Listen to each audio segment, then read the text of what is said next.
Bonjour et bienvenue. Le cercle vicieux entre vouloir, désirer, pouvoir et se donner le droit te donne-t-il du fil à retordre? Combien de vision boards as-tu fait? As-tu déjà traversé une période comme moi où tu étais écœuré d'entendre parler de la loi d'attraction? Ou as-tu l'impression qu'il ne reste que frustration, désespoir, jalousie pour te faire avancer? On parle aujourd'hui d'aspiration, d'inspiration, d'intuition et d'intention. Alors, bienvenue dans la richesse des différences, le podcast où l'on démystifie les subtilités de la vie. Ici, on vit une expérience en explorant les différences dans les mots, les façons de penser et d'être, non pas pour les juger, mais pour les rendre confortables. Parce que lorsqu'on se sent vu, entendu et compris, on se sent enfin libre d'être vrai. Ici, comprendre les différences faisait toute la différence. Bonjour et bienvenue. Alors, oui, on va parler des subtilités parce qu'on a 4 mots aujourd'hui, on n'a pas juste 2. On a 4 mots aujourd'hui qui peuvent facilement nous amener vers la jalousie, le désespoir et la frustration. Fait que je me suis dit, pourquoi pas s'éclairer là-dessus pour pouvoir sortir de ces impasses-là. Alors, avec tout ce qui existe aujourd'hui pour cheminer vers nos objectifs, comment est-ce possible de ne pas les atteindre et que les résultats puissent être si différents d'une personne à l'autre? On voit que ce soit au niveau du soloprenariat, que ce soit au niveau du monde qui vont prendre des cours en, je sais pas moi, en marketing, en danse, en dessin ou peu importe, c'est sûr on a des élans, puis pouf, on n'a pas de résultat. On a des espoirs et pouf, notre bulle est pétée. Donc, on se retrouve beaucoup dans des états de frustration. Je me suis dit que ce serait intéressant de toucher aux subtilités qu'il y a entre ces 4 éléments-là, qui pour moi sont une zone glissante. Mais que quand on le comprend mieux, ben on peut savoir sur quoi s'appuyer ou sur quoi ne pas s'appuyer, parce que c'est sûr que si on s'appuie sur quelque chose de glissant, ben ça tient pas solide. Alors, as-tu déjà eu l'impression qu'avoir des rêves était un luxe ou de ne pas avoir le temps de voir en avant? La survie nous fait tellement fuir et seulement ne plus vouloir d'être ou de faire, qu'on a oublié de créer des espaces pour nos désirs et aspirations. Et ça a été tellement mon cas. Euh, euh, je sais pas si tu as écouté les épisodes précédents, mais je parle beaucoup de mon parcours, de mon enfance, où est-ce que j'ai été vraiment dans la fuite une grosse partie de ma vie, parce que j'avais pas le luxe d'avoir le temps d'avoir peur, ou je savais pas que j'avais le droit d'avoir peur, et je fonçais tête baissée pour fuir mes émotions, fuir mes inconforts relationnels, mon milieu de vie qui était vraiment pas confortable. Dans le fond, tout n'était que fuite. Donc, c'est vraiment paradoxal un petit peu que je te parle aujourd'hui d'aspiration, d'inspiration, d'intuition et d'intention, alors que c'est un luxe que je me suis permis très tard, là. Je dirais fin quarantaine peut-être, là. Donc, tu sais, c'est quelque chose que j'ai pas côtoyé. C'est pour ça que je me suis dit, ben crime, on va en parler un petit peu parce que je m'étais pas rendu compte à quel point c'est un luxe d'avoir le temps de se demander, j'ai-tu envie de quelque chose? Est-ce que j'ai des rêves, des aspirations? Tu sais, juste l'exemple de, tu sais, ça fait 20 ans que je suis avec mon chum. Jamais j'ai eu l'espoir d'avoir un chum à long terme.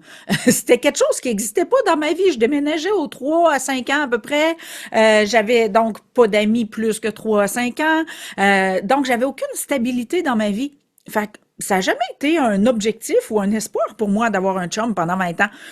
Et à chaque année, je suis comme sur le choc. Puis comment j'ai fait? Comment c'est arrivé? Je l'ai-tu vraiment voulu? Je l'ai-tu souhaité? Y avait-tu une part cachée de moi qui voulait, qui aspirait à ça, que ce soit la stabilité ou peu importe?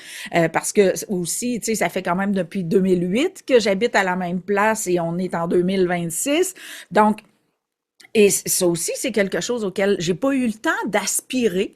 J'ai pas eu le temps d'avoir l'intention que ça arrive. Mon intuition, on n'en parle même pas. À l'époque, c'était pas là. Euh, et peut-être que c'est l'inspiration. Tu sais, je vais vraiment démystifier les quatre à la fin, mais je veux vraiment te faire rendre compte à quel point que, ça demande un espèce d'effort pour aller dans ces espaces-là. Ça demande de s'arrêter, de se mettre sur pause ou sur parc, s'arrêter un instant pour se demander, pour se donner le temps. Parce que on a appris, depuis qu'on est tout petit, on a à peine appris à marcher on nous a demandé de courir parce qu'on manquait de temps. On a à peine appris à se mettre des souliers, qu'on nous a mis des velcro parce qu'on n'était pas assez vite. Et on nous a appris à courir après la vie toute notre vie. Le système entier n'est qu'une course après le temps. On essaye de rester jeune, tu sais, tout n'est qu'une quête de pas maintenant. Je pense que c'est une façon polie de dire qu'on n'a tellement pas appris à vivre au présent parce que on vit tout le temps dans l'espoir d'un futur meilleur. Et ce futur-là meilleur ne peut que se vivre dans l'espoir d'effacer le passé ou de le fuir le plus loin possible. Fait que je veux vraiment t'amener dans la conscience, dans la lucidité de ça, parce que ça s'est tellement fait de manière tacite, de façon implicite, de façon que tu sais, c'était même pas un choix, là. C'est la société au complet, c'est pas juste nos familles. C'est la société qui dit il faut. Il faut tellement tout qu'on se rappelle plus de je veux. Et je pense que l'aspiration, l'inspiration, l'intuition et l'intention ont besoin d'un petit espace-temps nommé je veux. Euh, et c'est fascinant quand il y a des modules dans mon programme, dans mon école, euh, qui demandent d'aller vers ce qu'on veut, de créer notre réalité, de se mettre au monde sous la forme qu'on souhaite et tout ça. Puis je l'ai vu aussi en consultation, là. On sait tellement, tellement, tellement ce qu'on veut pas, ce qu'on veut plus, qu'on oublie de se poser la question, mais c'est quoi que je veux en fin de compte? C'est quoi j'aimerais en fin de compte? Puis après ça, on se surprend qu'on vit rien que le jour de la marmotte, on vit rien que la même maudite affaire. Pourquoi? Parce qu'on fait juste regarder la même maudite affaire. On regarde juste qu'est-ce qu'on veut plus ou qu'est-ce qu'on veut pas. Et on veut s'assurer que c'est tellement pas là qu'on check si c'est là. Donc, on a un focus orienté sur ce qu'on veut pas, alors que on sait même pas ce qu'on veut. Et bien sûr, on a très peu de temps à accorder à ce qu'on veut parce qu'on est en mode fuite, parfois même sans s'en rendre compte. Je vais toujours me rappeler, quand j'ai sorti mon deuxième livre, j'ai un ami qui est en train de le lire, puis il y a un passage où je décris, je pense que j'ai 5, 6 ou peut-être 8, je me souviens plus. En tout cas, j'ai un passage où je décris toutes les façons dont on peut fuir. Et cet ami-là m'écrit et dit, je pense que je vais avoir besoin d'un rendez-vous parce que je constate que je suis manifestement un fuyard. Et j'ai trouvé ça beau, j'ai trouvé que c'était une belle humilité, puis j'ai trouvé ça agréable de l'accompagner dans ça. Mais ce qui m'a frappé surtout, c'est crime, j'ai pas été tout seul à fuir sans m'en rendre compte. Et c'est pour ça que je t'amène dans cet espace-là aujourd'hui pour que tu fasses pause sur ta vie et que tu t'accordes le temps. Est-ce que toutes mes actions sont faites en fonction de ne pas ou ne plus ou de temps en temps c'est je veux? Est-ce que toutes mes actions sont orientées à il faut ou est-ce qu'il y a encore de la petite place pour je veux? Ben, moi, que j'accompagne des individus, des solopreneurs, je leur dis, étape numéro 1 dans ta vie, c'est commencer à t'intercepter quand tu utilises le mot il faut et t'entraîner à remplacer par je veux. Et si t'es pas capable, c'est parce qu'il faut pas. C'est vraiment ça, là. OK? Donc, il y a beaucoup de il faut qu'on a intégré et qui viennent même pas de nous. Ça va être soit le système, soit l'éducation, soit nos parents, parce qu'on imite.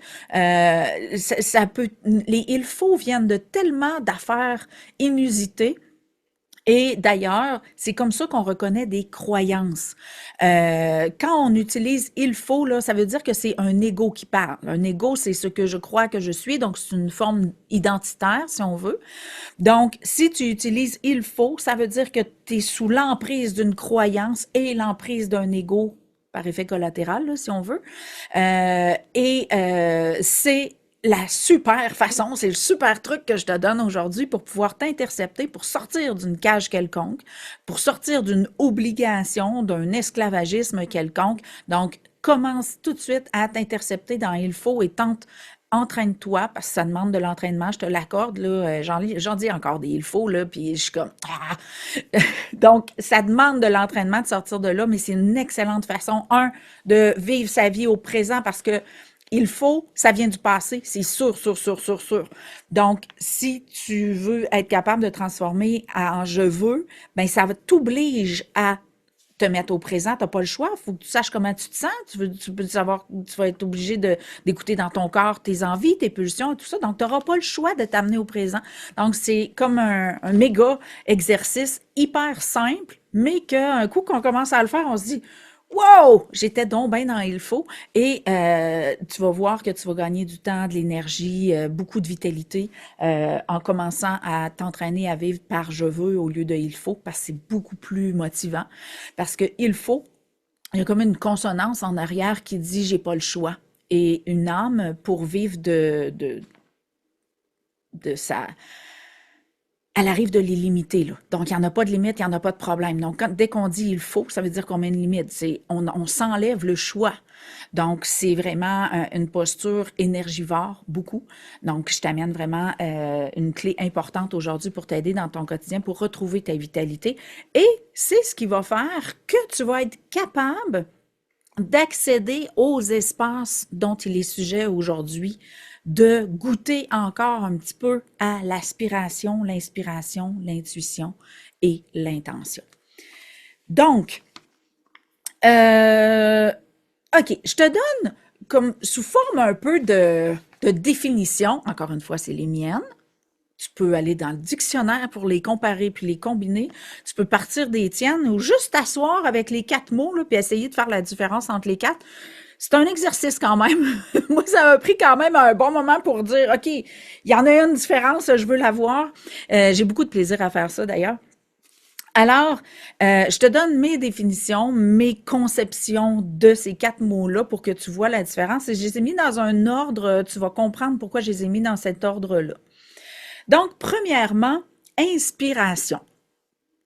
Pour moi, ça se vit comme un élan, une vague, et c'est ce qui vient de l'âme. Donc, c'est pour ça que ça nécessite un arrêt. C'est trop fluide, c'est comme le flot des pensées. On a-tu des pensées? On a-tu des choix? Tu sais, ça arrête pas, là, les hamsters, sans compter la game des hamsters, là. Ça bouge vite, vite, vite, vite, vite dans notre tête.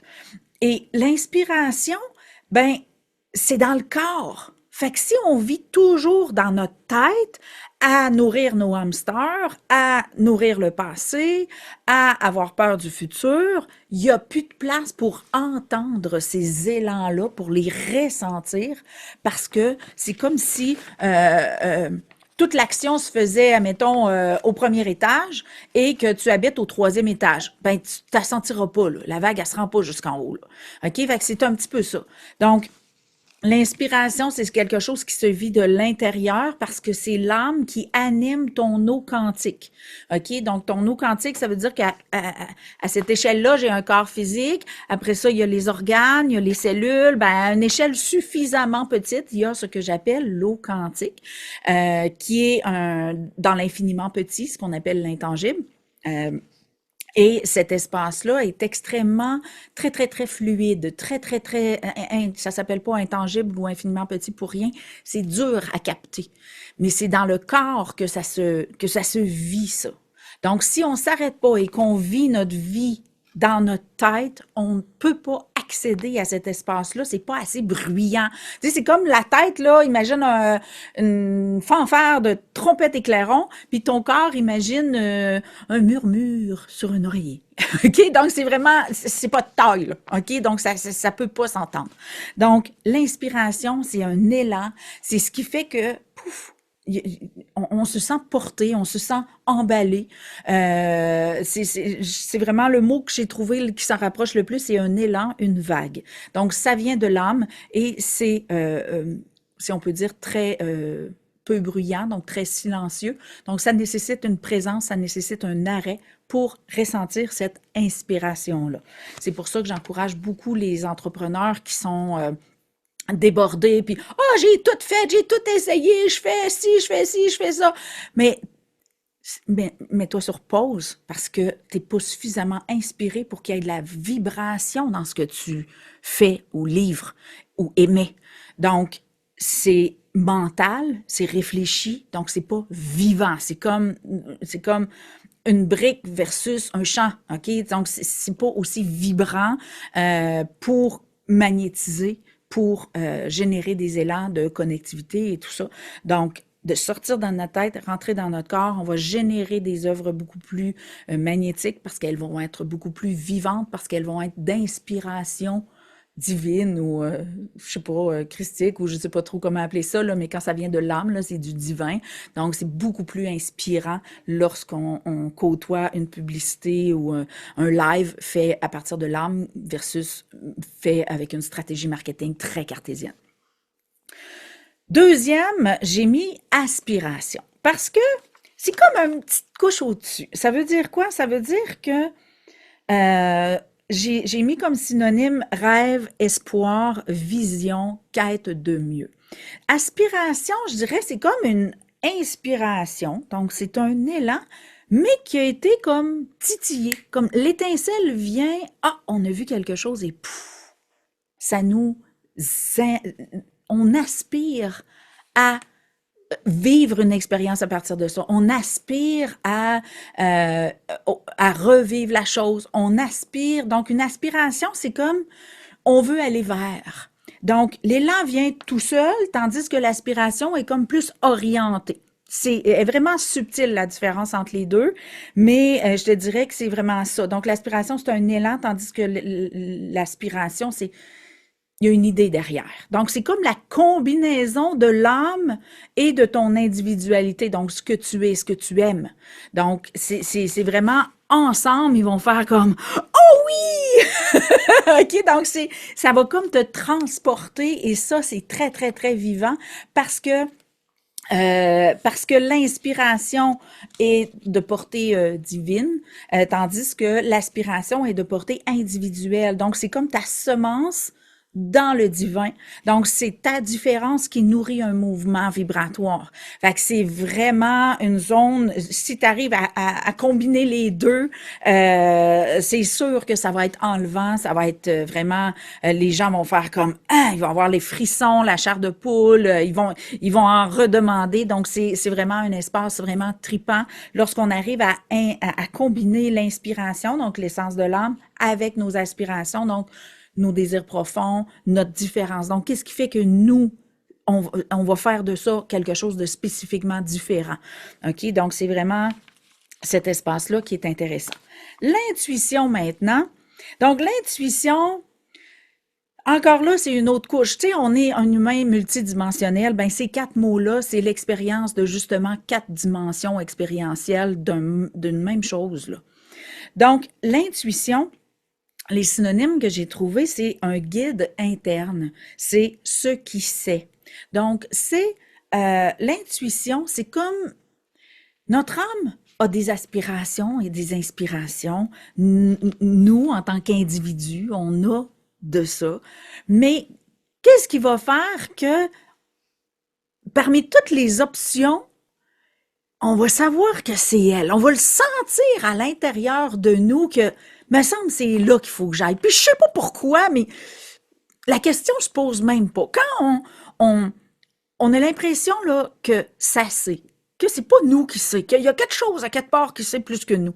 Donc ça, c'est l'intuition. Donc c'est notre connexion à la connaissance unique qui dit oui, c'est vraiment ça que tu t'es venu livrer ou venu chercher ou que c'est là que ça se passe, OK? C'est ton prochain rendez-vous en parfaite synchronicité. Donc, l'intuition, encore une fois, demande d'être suffisamment apaisé pour l'entendre. Si on est dans le brouhaha, dans le rush, dans le il faut, on n'est pas suffisamment présent pour entendre ça. Mais ces trois espaces-là ne nécessite rien d'autre que la présence. Il y en a qui disent ah moi je ressens pas, moi je suis pas capable, moi je le sais pas quand j'ai toujours peur de me tromper de toute façon, je le sais pas moi, je suis pas. On l'a tous, ok. Si tu as l'impression que c'est pas pour toi puis que tu ressens pas, c'est juste parce que tu t'es pas suffisamment entraîné à faire pause dans ta vie. Donc, fais pas juste descendre sur le lot 1 ou en basse vitesse, là, mets-toi sur le parking, stationne-toi dans ta vie et euh, au- euh, vraiment, il y en a qui vont le faire sous forme de méditation, mais tu n'es même pas obligé de méditer, là. Juste rien faire, puis observer ton corps, si tu es confortable ou pas confortable, ça fait la job aussi, là. OK? Et tu vas découvrir ton rythme, tu vas découvrir plein de choses, là. Donc, tu n'as pas besoin d'être en transe, de faire des Aum ou d'être en méditation guidée, là. Juste arrêter. Juste arrêter et rentrer dans ton corps, ressentir la vie qui est. Et à un moment donné, à force de t'entraîner là, tu vas être capable d'entendre tes inspirations, tes aspirations et ton intuition pour te guider. Donc, c'est vraiment ces trois espaces-là nécessitent la vie au présent, ou du moins de mettre les hamsters sur pause. Donc, l'activité mentale doit s'arrêter. Donc, ça nécessite que tu rentres dans ton corps. Comment on rentre dans son corps? Ben, la façon la plus simple, c'est de respirer. On n'a pas appris à respirer. On a appris à survivre par la respiration. C'est très différent, OK? Donc, respirer, ça veut dire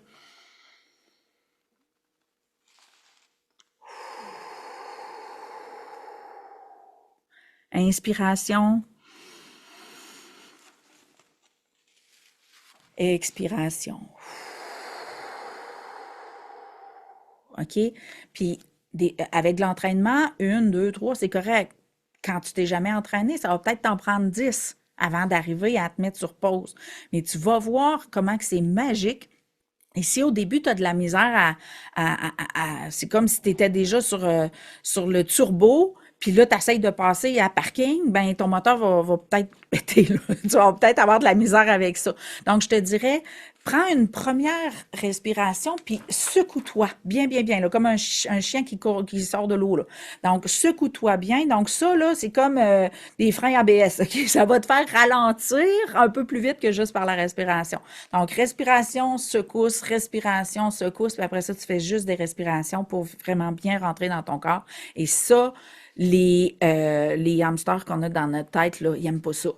Ils disent ah non, moi je reviendrai plus tard, OK? Donc, ça met vraiment l'activité mentale au ralenti. Au minimum, ça le ralentit, sinon ça l'arrête. Et c'est là que tu vas être capable d'entendre vraiment ce qui gît à l'intérieur de toi, ta vérité, tes aspirations, ton inspiration, et tu vas pouvoir être guidé dans la route que tu choisis de prendre. Et le dernier, et non le moindre, l'intention. Ça, c'est je veux dans toute sa splendeur, donc c'est le vouloir. Donc, c'est vraiment l'espace où je veux quelque chose et contrairement aux trois autres, il peut se vivre très, très, très, très dans la tête. Et c'est ce qui va faire que parfois on va se tromper, puis bien que se tromper n'est qu'un autre espace d'apprentissage, euh, ça peut être frustrant. On peut être jaloux des résultats des autres que nous, on n'a pas. Donc, c'est l'espace où est-ce qu'on peut expérimenter plus facilement la frustration. Pourquoi? Parce que quand on veut quelque chose, il peut très bien arriver que ce soit un ego. Donc, un de tes égos, une de tes personnalités, une de tes façons d'exister qui exige des preuves, de la manifestation de quelque chose, et c'est là que ça devient une zone extrêmement glissante. Si tu veux quelque chose, ben si tu veux valider à quel point ça va te vider de ton énergie ou t'en donner, à quel point tu vas regarder l'heure puis tu vas te rendre compte que tu es brûlé à la fin de ta semaine ou est-ce que tu ne penseras même pas à manger tellement que tu vas être vivant pendant que tu vas le faire, c'est si ton vouloir est coordonné avec l'équipe d'avant, ton inspiration, tes aspirations et ton intuition. Donc, l'intention, donc l'espace du vouloir, quand je disais tantôt passer de il faut à je veux, c'est la zone où est-ce qu'on peut s'égarer dans un ego, contrairement à aller vraiment dans une zone d'épanouissement, de rayonnement, de wow, on s'épanouit pleinement. Fait que la zone d'intention, je te dirais, c'est la zone jaune-orange, pas rouge, mais jaune-orange, où est-ce que tu dois vraiment t'interroger pourquoi tu veux ça. Donc, est-ce que ton intention est dirigée pour gagner quelque chose, prouver quelque chose? Je sais pas moi, te prouver quelque chose, te forcer à aller dans une zone qui t'est inconfortable sans raison justifiée. Donc, c'est comme quand tu veux avec un il faut caché, il y a souvent ça.